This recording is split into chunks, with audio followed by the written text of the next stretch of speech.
In July 1776, at Philadelphia, representatives of the American colonies in revolt against Britain proclaimed to the world their reasons for renouncing allegiance. Assembled together in Congress, they adopted the Declaration of Independence drafted by Thomas Jefferson of Virginia. We hold these truths to be self-evident: that all men are created equal, that they are endowed by their Creator with certain unalienable rights, that among these are life, liberty, and the pursuit of happiness. That to secure these rights, governments are instituted among men, deriving their just powers from the consent of the governed. That whenever any form of government becomes destructive of these ends, it is the right of the people to alter or to abolish it, and to institute new government.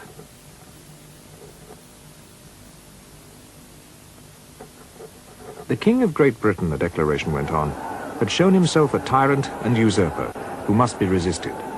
His reign was over.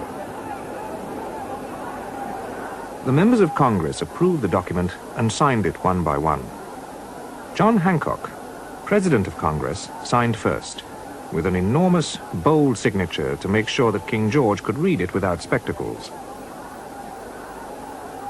In Philadelphia, there was great rejoicing when the declaration was first read in public. And when the text reached George Washington, the American commander-in-chief, he had it read out to every company of his troops. In this way, a new nation was born, and the American flag began its long evolution.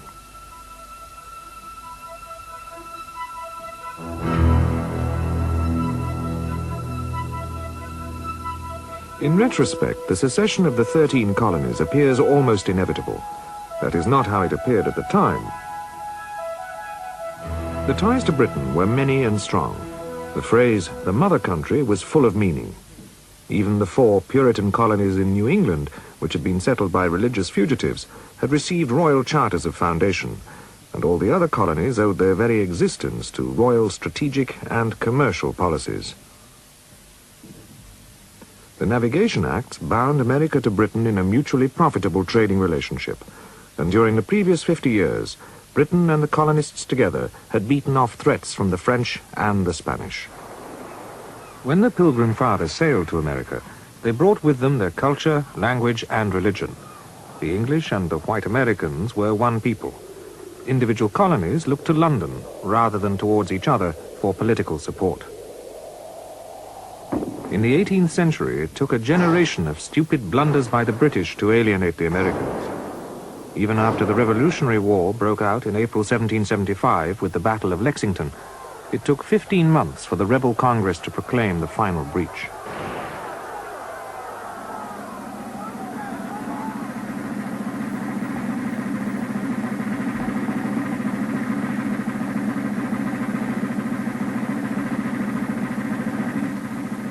It seemed a rash thing for 13 little colonies to throw off British protection and defy British arms in a world of constant war between empires. But once the great step had been taken, it was irrevocable. The Declaration of Independence implied not only that America would be independent, but that it would be a new nation, a republic committed to Jefferson's proposition that all men are created equal. Modern democracy, as well as modern America, had been born.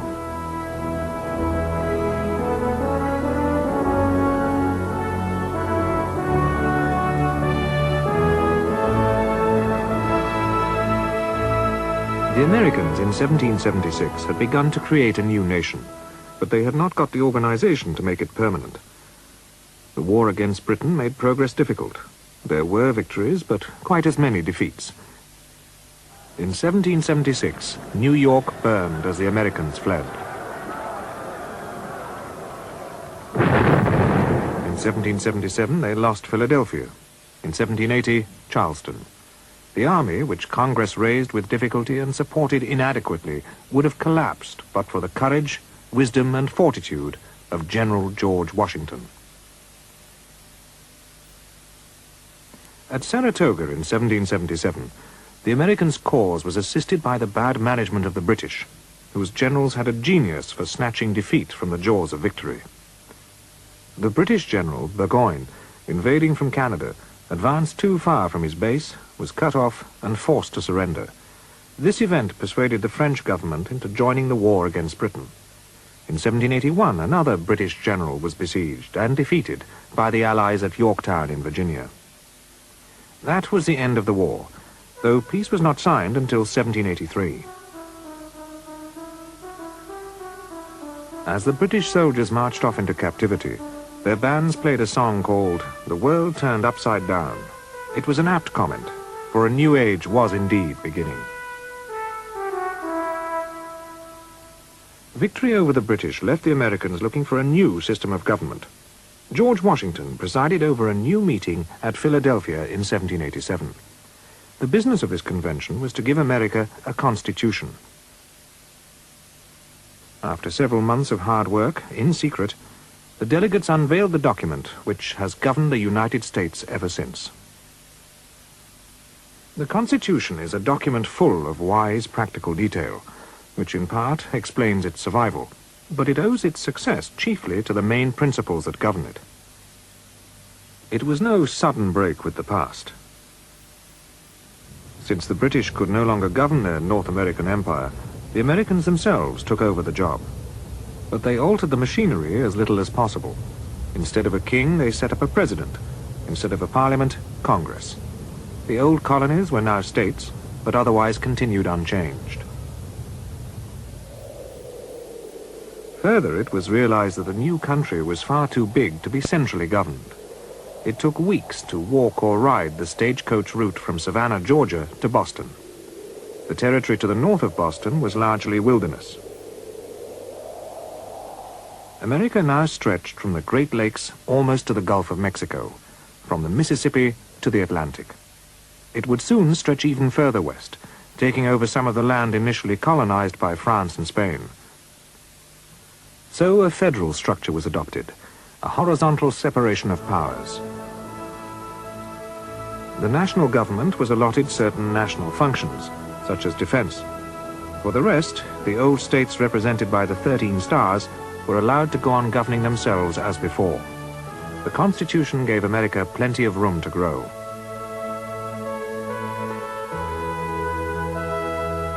Also, the Republic was deemed to be a nation. The opening words of the Constitution are, "We, the people of the United States, in order to form a more perfect union." Britain had made the Americans unite against its taxes and its tax collectors. The Americans would not let themselves be divided again.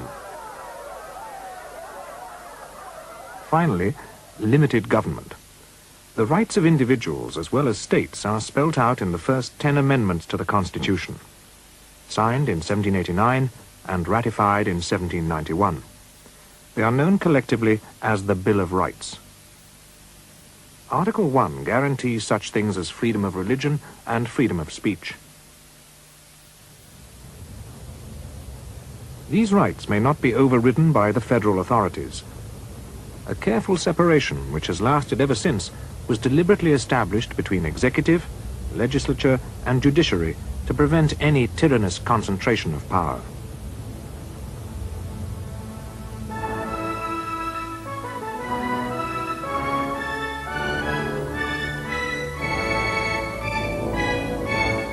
The Constitution at once began to prove its value.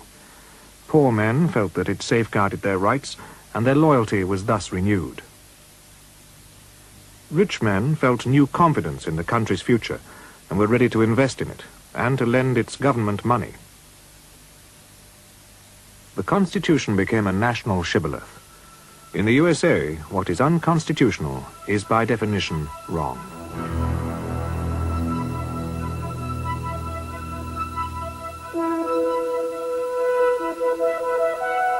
So it was a nation renewed in strength and vigor which faced the storm of the Revolutionary and Napoleonic wars between Britain and France. These wars were largely fought on the Atlantic, and both sides harried neutrals, which affected Atlantic trade. The United States was very much concerned.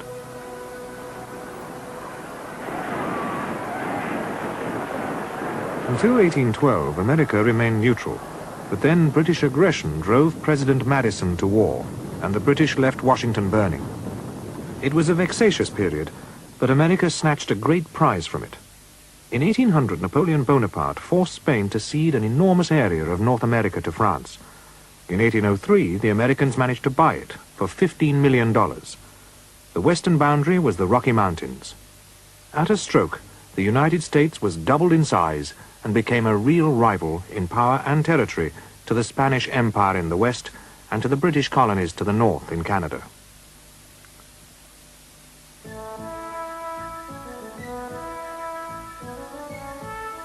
As soon as the Louisiana Purchase was announced, settlers crossed the Mississippi in large numbers, searching for the better lands, greater wealth, and larger freedom that always seemed to lie further on towards the sunset.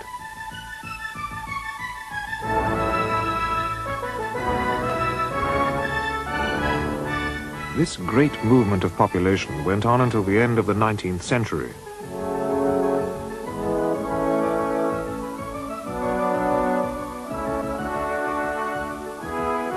It was the wagon trains that made America, but not without war, not without crime, not without great suffering. It was the Indian tribes and the buffalo that were the victims of this great wave of settlers.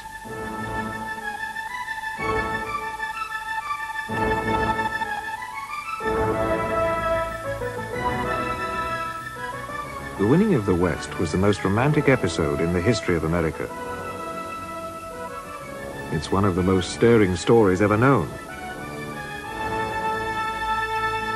But its ultimate importance lay in the immense power, rapidly acquired, which it gave to the United States, as thousands of settlers poured from the East Coast down the Santa Fe Trail, the Oregon Trail, and many others towards the West.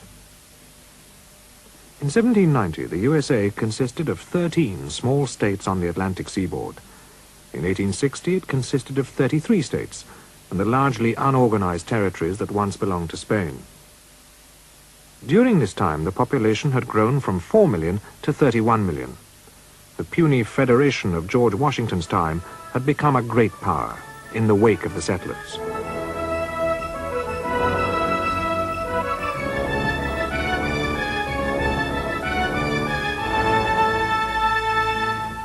The Americans were still basically a white English Protestant farming stock, but the rapid expansion west could not have happened without political institutions that were both solid and flexible.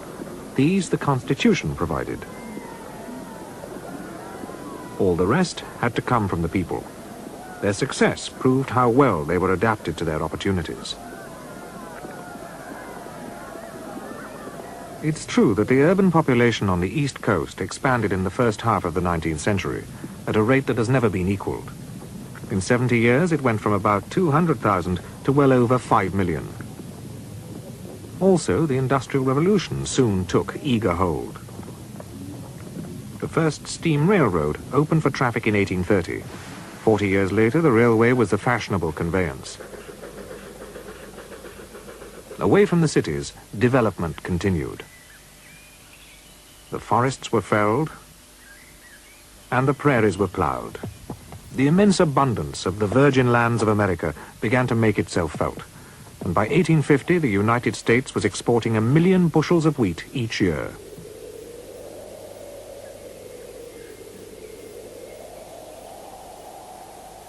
The population grew dramatically and continuously. It reached 31 million by 1860, and then by 1910 it rose to 92 million. By 1980, it had risen to 226 million. The growing U.S. population and the growing European hunger for American produce fed the growing American factories, farms, and plantations. Everything expanded at once. In this illustration, the figure of progress clutches a school book and hovers beneficently over America, looping the telegraph wires behind her. That was one of the outstanding themes of American history, the high standard of living which hard work and prosperity made possible, and which has always been one of the chief components of the American way of life.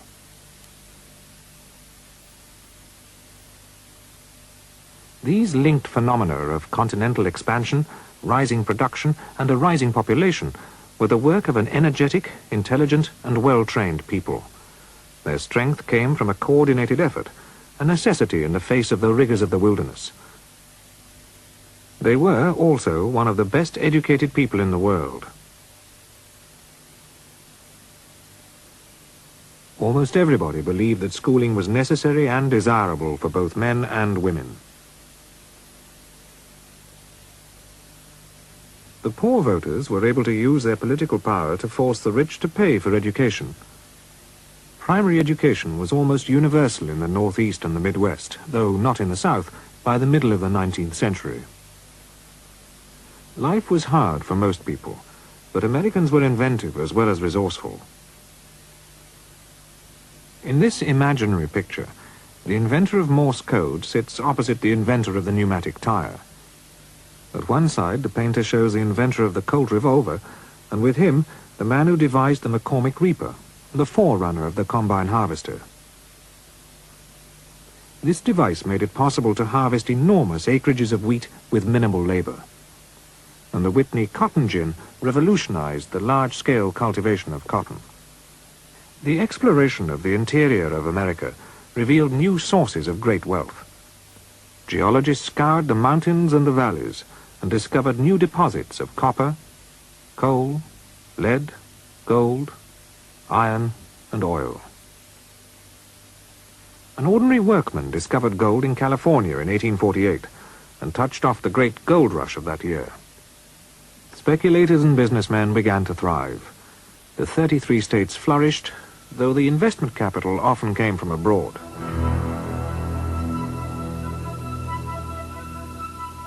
There was a high price to pay for these accomplishments. The Anglo-Americans had called up forces which they could not control. The political system, which gave so much scope to individual enterprise, was democratic and growing more so.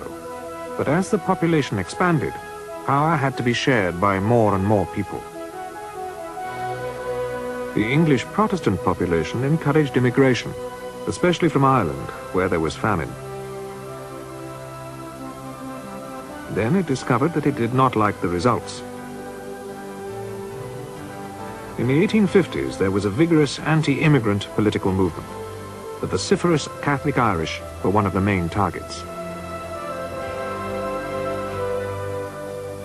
There was another problem. America had been taken from the Indians. From the earliest days, the settlers had fought for what they wanted. Before the white men came, the whole continent was the domain of the Indian tribes, but by 1875, they were largely confined in these reservations. By 1930, this was virtually all that was left of them.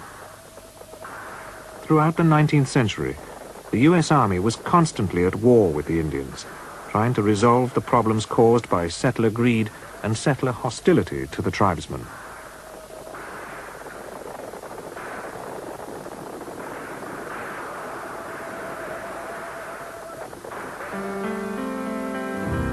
A third and major problem. The cultivation of cotton and tobacco rested on the cruel exploitation of blacks through the system of plantation slavery. Because the crops called for an immense amount of labor, slavery was an accepted practice in the United States. From the late 17th century until the 19th century, millions of black people were shipped from Africa to America.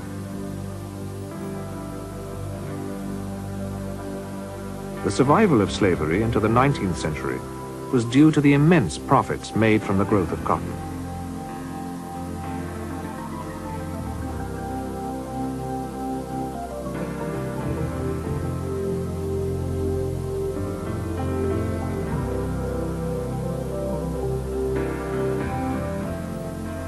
Generation after generation of black people grew up and lived on the plantations, growing cotton that was then exported to the mills of Lancashire.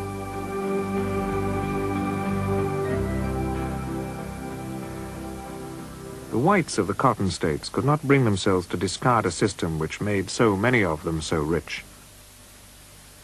They resolved the problem of race relations, however monstrously, in their own favor. Meanwhile, the Christian and democratic principles of whites outside the South grew more and more intolerant of slavery, and the dispute about it came to dominate and poison American politics. The southern states were afraid that unless slavery was allowed to expand into the new territories in the West, they would grow too weak in the Union to be able to resist the northern anti-slavery faction. The Northerners and Westerners were determined that the new lands from Nebraska and Kansas through to Nevada and California should be developed by free white labor. They were afraid that in open economic competition with the slave system, free farmers would tend to lose, having less capital and higher overheads.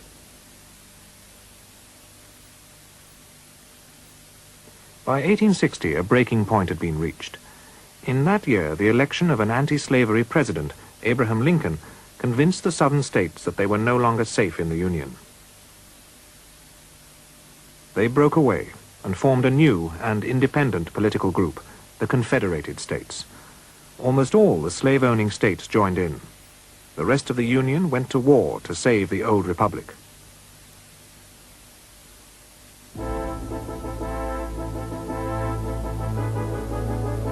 On both sides, the casualties were heavy.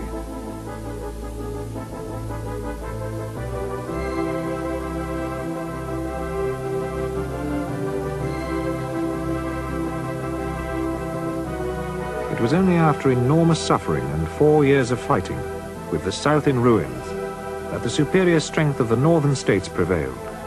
America was saved, and slavery, perceived as the real cause of the war, was abolished.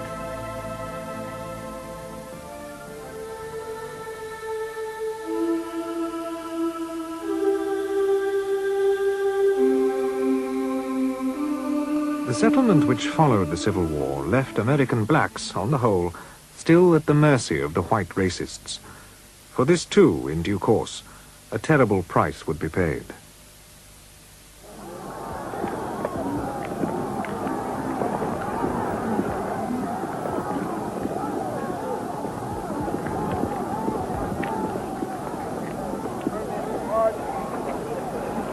You got a privilege tomorrow?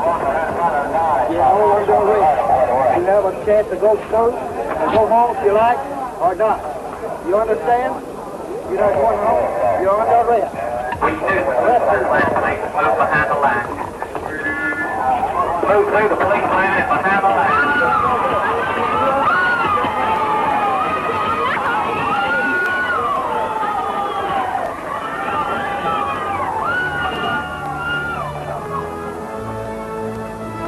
But the formula of 1776 has been preserved in America.